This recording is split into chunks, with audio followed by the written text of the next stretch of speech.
Hi friends, మరొక ఆదివారం కథతో మీ ముందుకు వచ్చాను. ఈ కథ పేరు గాజు కూడా. రచించిన వారు సౌమ్య నెట్టల.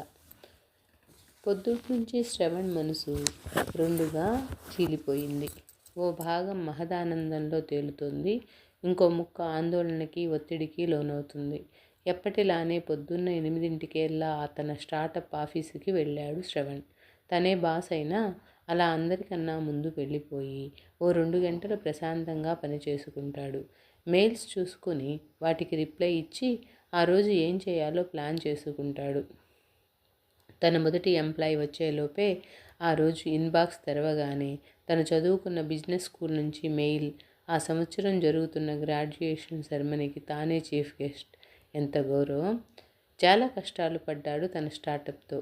నిజానికి ఇది అతని మొదటి వ్యాపారం కాదు. ఎన్నోసార్లు ఫెయిల్ అయ్యాక ఇది నిలదొక్కుంది.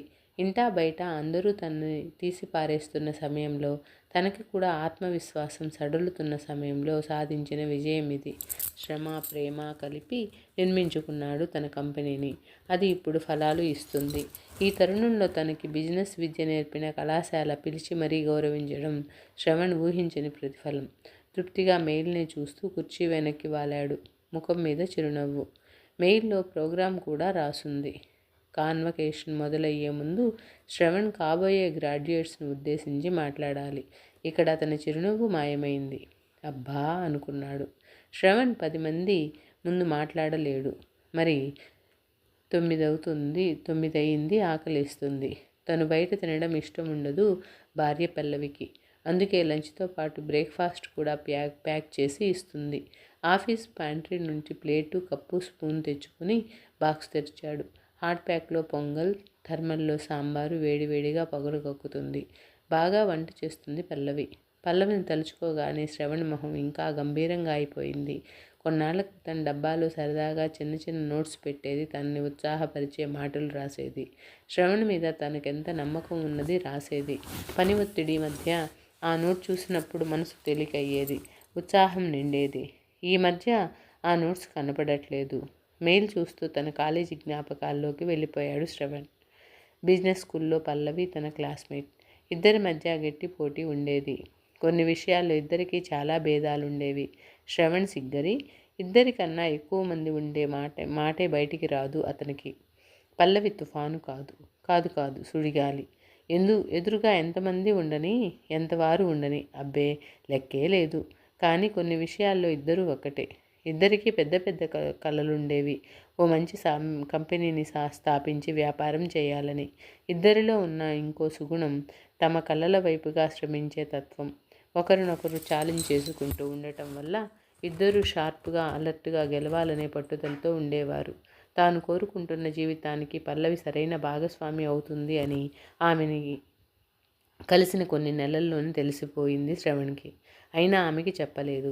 ఇంకా తాను జీవితంలో ఏమీ సాధించలేదు, కోర్సు పూర్తి కూడా అవ్వకుండా ఈ విషయం ఆమెకి చెప్పడం అతనికి ఇష్టం లేదు. చూస్తుండగానే మొదటి సంవత్సరం పూర్తయింది. జూనియర్స్ ఇప్పుడు సీనియర్స్ అయ్యారు. కాలేజీ మేనేజ్మెంట్ తమ బ్యాచ్కి ఓ పోటీ ప్రకటించింది. 1 సంవత్సరం తర్వాత జరిగే గ్రాడ్యుయేషన్ వేడుకలో క్లాస్ నుంచి కేవలం ఒక్కరిని సెలెక్ట్ చేస్తారు. వాల్డెక్టోరియన్గా వారు తమ క్లాస్ను ఉద్దేశించి ఓ ప్రసంగం చేయాలి. ఇది ఏ స్టూడెంట్కి అయినా ఎంతో ప్రతిష్టాత్మకమైన విషయం. కాలేజీ జీవితంలో ఆఖరి గెలుపు కూడా ఇదే. ఏ పోటీ అనౌన్స్ చేసినా వెంటనే ప్లానింగ్లోకి దూకేసే శ్రవణ్ మాత్రం ఉత్సాహంగా లేడు. ఆ మార్పును గమనించింది పల్లవి. ఓ రోజు అతన్ని క్యాంటీన్కి పిలిపించింది. ఏంటి, వాల్డెక్టోరియన్ అవ్వాలని లేదా? కొన్ని వారాలుగా చూస్తున్నా ప్రాజెక్ట్ సరిగ్గా చేయట్లేదు. ఏదో సైలెంట్ ప్లాన్లో ఉన్నావు, లేదా లైట్ తీసుకున్నట్టున్నావు. ఏంటి విషయం? సైలెంట్ ప్లాన్ ఏమీ లేదు. నాకేం ఇంట్రెస్ట్ లేదు. నాకుంది ఇంట్రెస్ట్. అయితే నువ్వు అవ్వు. అబ్బా, నీ బోడి పర్మిషన్ నాకేమీ అక్కర్లేదు. నీకు తెలుసు, నాకు తెలుసు. రేస్లో ఉన్నది నువ్వు నేనే. నువ్వు లేకపోతే ఇది రేస్ కాదు. అలా గెలిచిన గెలుపు నాకు అక్కర్లేదు. నీకు ఇంట్రెస్ట్ ఉన్నా లేకపోయినా నువ్వు చేయాల్సిందే. నేను చెయ్యను. ఎందుకు?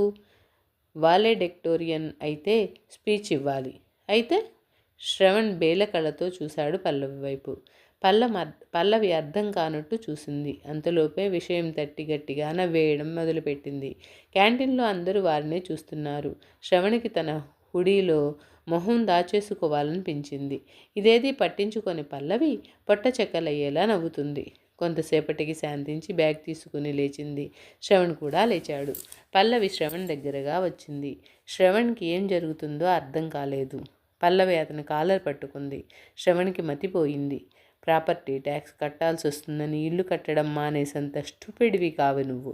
నీ పబ్లిక్ స్పీకింగ్ భయాన్ని నువ్వు ఎలా ఓవర్కమ్ చేస్తావో నాకు తెలియదు. ఆ వంకతో పోటీ చేయడం మానేస్తే ఊరుకునేది లేదు. మైండ్ ఇట్ బెదిరించి వెళ్ళిపోయింది పల్లవి. ఆ బెదిరింపు వల్ల కలిగిన కసో, ఆమె పట్ల తనకున్న ప్రేమో, పల్లవికి తన మీద ఉన్న నమ్మకమో తెలియదు. శ్రవణ్ పోటీలోకి దూకేశాడు. సంవత్సరమంతా ఓ స్టూడెంట్ పెర్ఫార్మెన్స్ని బట్టి నిర్ణయం ఉంటుంది. కాబట్టి ప్రతి ప్రాజెక్టును సీరియస్గా తీసుకోవాలి. రిలాక్స్ అవ్వడానికి లేదు. పగలు రాత్రి తేడా లేకుండా కష్టపడ్డాడు శ్రవణ్. పల్లవి అందుకు ఏమీ తీసిపోలేదు. శ్రవణ్ తన మాటలకు విలువివ్వడం ఆమెకి అతని పట్ల ఇష్టాన్ని మరింత పెంచింది. వీరిద్దరి మధ్య పోటీ బిజినెస్ స్కూల్కి ఓ ఆసక్తికరమైన విషయంగా మారింది. చూస్తుండగానే సంవత్సరం పూర్తయింది. అందరూ ఉత్కంఠగా ఎదురు చూస్తున్నారు రిజల్ట్ కోసం. ఆ రోజు రానే వచ్చింది. శ్రవణ్కి ఇప్పటికీ గుర్తు. ఆ రిజల్ట్ తెలిసే ముందు అతను పల్లవితో మాట్లాడాలనుకున్నాడు. తన మనసులోని మాట చెప్పాలనుకున్నాడు. గెలిచినా ఓడినా ఇక తనకి అనవసరం. అతని గమ్యం ఇప్పుడు ఆమె. అసలే తనకి మాట పెగలదు. ఎలా చెప్పాలి ఆమెకి? చాలా టెన్షన్ పడ్డాడు ఆ విషయంలో. ఓ రోజు క్లాసులోకి అందరినీ పిలిపించాడు రీను. ఎవరి పేరు చెప్తారు అని అందరూ ఆయన కేసి చూస్తుంటే శ్రవణ్ కళ్ళు మాత్రం పల్లవి కోసం వెతుకుతున్నాయి. ఎక్కడుంది అమ్మాయి? ఇంతలో శ్రవణ్ వెనుక నుంచి ఓ సువాసన. అది పల్లవి పెర్ఫ్యూమ్. అతనికి పరిచయమే. అతను నవ్వి వెనక్కి తిరిగేలోపు అతని చేయిని ఆమె తాకింది. పొరపాటును తగిలిందేమో అని వెనక్కి తీసుకునేలోపు పల్లవి చెయ్యి అతని చేతిని పెనవేసుకుంది. శ్రవణ్కి కాలం ఆగిపోయినట్లు అనిపించింది. ఇది నిజమేనా? తాను ఊహించుకుంటున్నాడా? ఆమె చేతి వేళ్లు తనని పట్టుకుంటున్నాయి కానీ ఇంకా శ్రవణ ఆ ధైర్యం చేయలేదు. ఆమె వైపు చూశాడు. ఆమె నవ్వుతూ తాను అడగని ప్రశ్నకి అంగీకారం చెప్పింది. అతనికి అర్థమయ్యింది. హక్కుగా ఆమె చేతిని ఒడిసి పట్టుకున్నాడు. రిజల్ట్స్కి ముందే గెలిచిన భావన వచ్చేసింది అతనికి. ఇంతలో డీన్ ఫలితాన్ని ప్రకటించేశారు. ఆ సంవత్సరం బెస్ట్ స్టూడెంట్ పల్లవి. పల్లవి ఒక్కసారిగా ఎగిరి గంతేసి అతన్ని కౌగిలించుకుంది. శ్రవణ్ మనసారా ఆమె విజయంలో పాల్గొన్నాడు. కించిత్ కూడా అసూయ కలగలేదు. పైగా స్పీచ్ ఇవ్వక్కర్లేదని ఓ రిలీఫ్. ఊహించినట్టుగానే గ్రాడ్యుయేషన్ రోజు స్పీచ్ దంచేసింది పల్లవి. బిజినెస్లో మహిళల గురించి ఎంతో స్ఫూర్తిదాయకంగా మాట్లాడింది.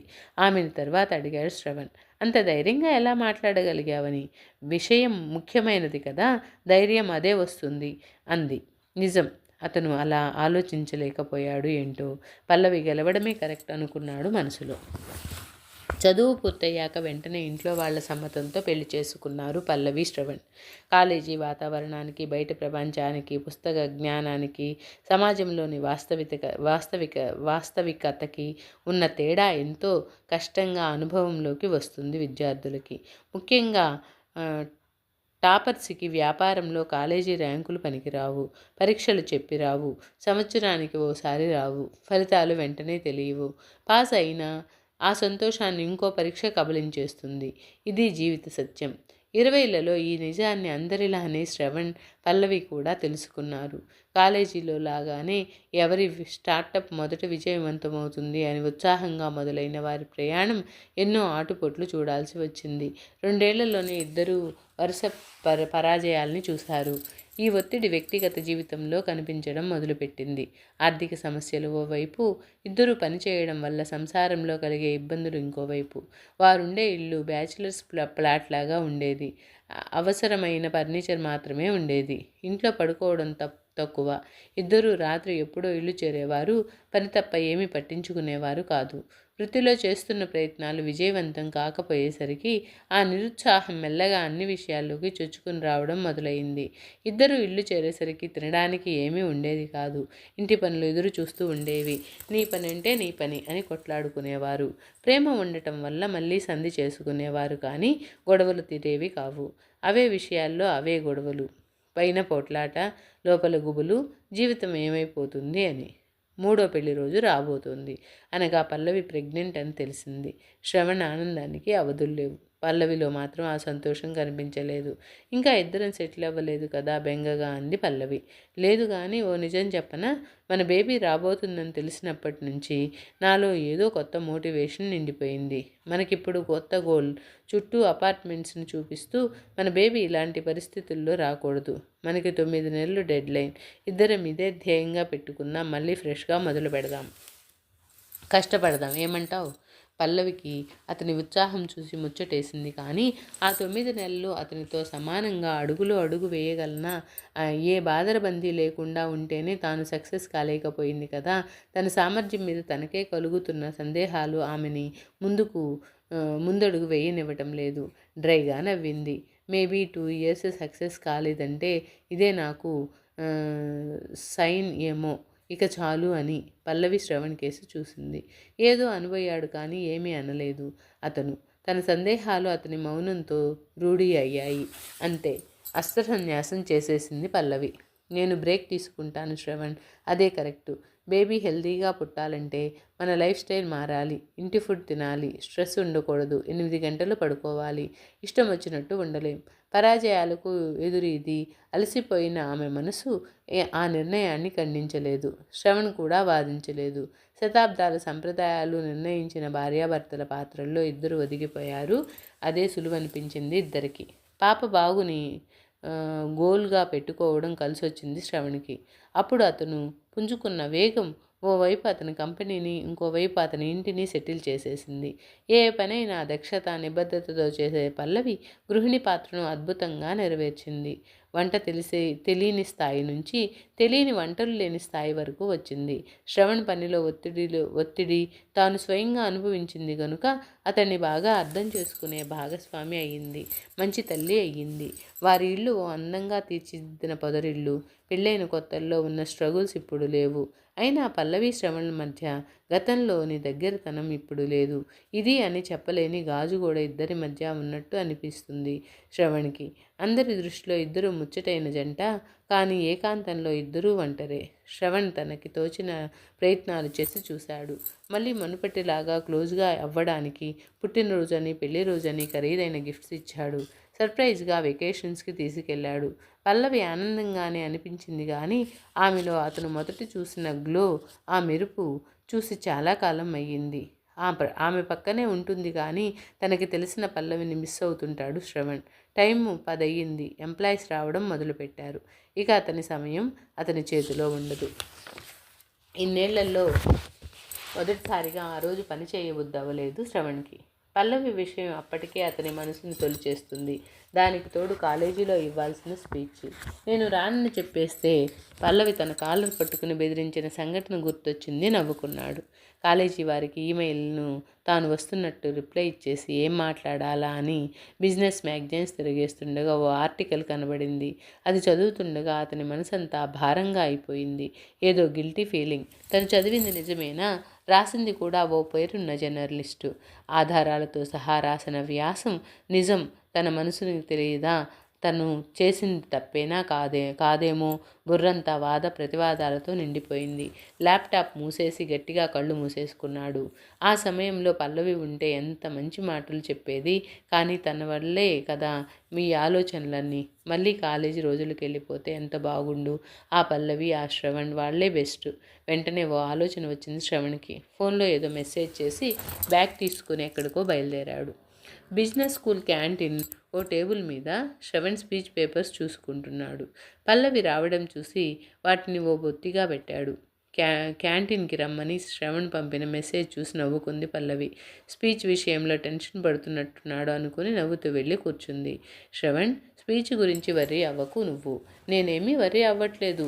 నా కాలేజీ గర్ల్ ఫ్రెండ్ ఎప్పుడో చెప్పిందిలే, ముఖ్యమైన విషయం మాట్లాడాలి అన్నప్పుడు భయం ఉండకూడదు అని. పల్లవి నవ్వింది. ఏది చూపించు. స్పీచ్ పేపర్స్ అందించాడు. చదవడం ప్రారంభించింది పల్లవి. ఆమె కళ్ళు పంక్తుల వెంట పరిగెత్తుతుంటే శ్రవణ్ ఆమెనే చూస్తున్నాడు. నన్ను ఓ సక్సెస్ స్టోరీగా ఇక్కడికి ఆహ్వానించినందుకు థ్యాంక్స్. కానీ ఈరోజు నేను మాత్రం నా ఫెయిల్యూర్ గురించి మాట్లాడదలుచుకున్నాను. నేను ఓ హస్బెండ్గా ఫెయిల్ అయ్యాను. పల్లవి శ్రావణ్ వైపు చూసింది. చదువు అన్నట్లు చూశాడు. నా వైఫ్ మా బ్యాచ్ టాపర్. నాతో పోటాపోటీగా చదివింది, గెలిచింది. కానీ లైఫ్లో ఓడిపోయింది. నో, ఆమె ఓడిపోలేదు, ఓడించబడింది. నేను గర్వంగా ఫీల్ అయ్యేవాడిని. నాకు ఏ ఆఫర్స్ లేవని, ఏ అఫైర్స్ లేవని, ఆమెకి ఏం కావాలన్నా కొనివ్వగలిగిన తాహతు సంపాదించా అని. కానీ ఆమెకి ఏం అవసరమో గ్రహించే విషయంలో నేను ఫెయిల్ అయిపోయాను. పల్లవి కళ్ళల్లో నీరు ఊరడం ప్రారంభించింది. మనసులో ఉన్న ఓ పాత గాయాన్ని, అలవాటైపోయిన ఆ గాయం తాలూకు నొప్పిని మళ్ళీ ఎవరో ముట్టుకున్నట్టు. నా కలలను నిజం చేసుకునే క్రమంలో ఆమె తన కలలను త్యాగం చేస్తుంటే నేను చూస్తూ ఊరుకున్నాను. అదే కదా మన అబ్బాయిలకి అలవాటు. మన జీవితంలో విషయాలను సాధించాలి. మన భార్యలు బ్యాక్గ్రౌండ్లో ఉండి ఆనంద బాష్పాలు కార్చాలి. మనం గొప్పగా, నా పిల్లవాడు ఏ క్లాసో కూడా నాకు తెలియదు, అంత బాగా ఇల్లు చూసుకుంటుంది, అందుకే ఈ ప్లేస్లో నేనున్నానని క్రెడిట్ ఇచ్చినట్టు ఫీల్ అవుతాం. నేను స్వయంగా ఎన్నో ఇంటర్వ్యూలలో ఈ మాట చెప్పాను. పల్లవి వైపు గిల్టీగా చూశాడు శ్రవణ్. పల్లవి కళ్ళు తుడుచుకుంటూ చదవడం కొనసాగించింది. ఈ స్పీచ్ రాసుకునే సమయంలో చాలా ఆర్టికల్స్లో ఒకటే మాట చదివాను. ప్రతిష్టాత్మకమైన కాలేజీలలో చదువుకొని కూడా వర్క్ ఫోర్స్ నుండి డ్రాప్ అవుట్ అవుతున్న మహిళలు ఎందరో అట. అంటే ఇక్కడ కనిపిస్తున్న సగం సగం రేషియో ఆఫీసుల్లో కనిపించట్లేదు. ఎందుకు? ఈ ప్రపంచాన్నే ఓ మెన్స్ క్లబ్గా తయారు చేశాం కదా, అది మహిళలకి ఎలా అనుకూలంగా అవుతుంది? ఆఫీస్కి 10 గంటలకి రావాలంటే మగవాడికి భార్య అన్నీ రెడీ చేసి పెడుతుంది. మరి భార్యలకి ఆ వెసులుబాటు లేదు కదా. ఆఫీస్కి వెళ్ళాక ఎవరు ఎలా ప్రవర్తిస్తారో ఊహించలేం. లైంగిక వేధింపులు, లింగ వివక్ష. పిల్లలకు స్కూల్లో ఏదైనా కావాలంటే తల్లికే ఫోన్ చేస్తుంది స్కూల్ యాజమాన్యం. గమనించారా? ఇంటికి తిరిగి వచ్చాక మళ్ళీ ఇంటి పనులు, ఆఫీసుకి. అందుకే ఆఫీసులో పనిచేయడం హక్కు అయినా బరువుగా అనిపిస్తుంది. అందుకే మహిళలు బర్న్అవుట్ అయ్యేది. తనతో పాటు చదువుకున్న వారే ఓ స్థాయికి వెళ్తుంటే తనలో ఆ సామర్థ్యం ఉండి కూడా ఆ అవకాశాన్ని అందుకోకపోవడం ఎంత కష్టం. ఈ కష్టం నా భార్య చూసింది. ఆమె శక్తికి, కళ్ళకి, సాధించగలిగిన అవకాశాలకి మధ్య ఉన్న గాజు కూడా మా ఇద్దరి మధ్య కూడా వచ్చేశాక ఆ బాధేమిటో నాకు అర్థమైంది. నేను ఏనాడు ఆమెని వర్క్ చేయొద్దని డిస్కరేజ్ చేయలేదు. అలా అని ఎంకరేజ్ కూడా చేయలేదు. ఆమె తన పరాజయాలతో నిరుత్సాహపడి తనను తాను శంకించుకున్నప్పుడు నేను ఖండించలేదు. ఈ 2 ఏళ్ల ఓటమిని పట్టించుకోకు, నువ్వు చాలా పవర్ఫుల్, గివ్ అప్ చేయకు అని వాదించను లేదు. ఎందుకంటే ఆమె ఇల్లు చూసుకోకపోతే ఎలా అనే నా స్వార్థం. పల్లవి వెక్కి వెక్కి ఏడుస్తుంది. కాగితాలు కన్నీటి ధారతో తడిసిపోతున్నాయి. నా చెయ్యి పట్టుకుని నడిచిన నా భాగస్వామి నా విజయంలో మాత్రం నన్ను అందలం ఎక్కించి తాను కిందే ఉండిపోయింది. ఇది మా ఒక్కరి కథ కాదు.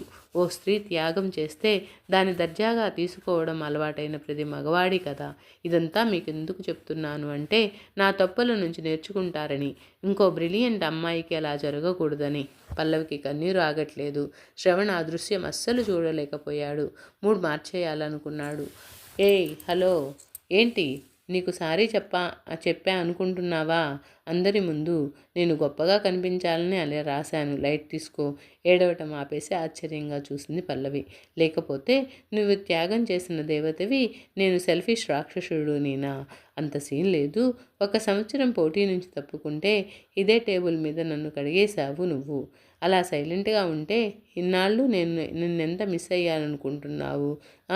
డ్రామా చాలు. ఓ గొప్ప టాలెంట్ని తొక్కేశాననే చెడ్డ పేరు నాకేం అక్కర్లేదు.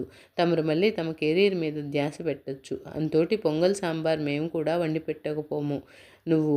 నువ్వు కూడా ఇంటర్వ్యూలో స్టైల్గా చెబుదువు గాని. అసలు నాకు ఇంటి విషయాలేమీ అతను మాట్లాడుతున్నా పట్టించుకోకుండా పేపర్స్ పక్కన పెట్టి మళ్ళేసింది పల్లవి. శ్రవణ్ మాట్లాడడం ఆపేసి కంగారుగా చూశాడు. దగ్గరికి వచ్చి అతని కాలర్ పట్టుకుంది. ఇంత దగ్గరగా ఆమెను చూసి ఎంతకాలం అయ్యింది? గాజుగోడ మంచు కూడలాగా కూలిపోయిన భావన. ఆమె ముఖంలో ఆ గ్లో మళ్ళీ తొంగి చూస్తోంది.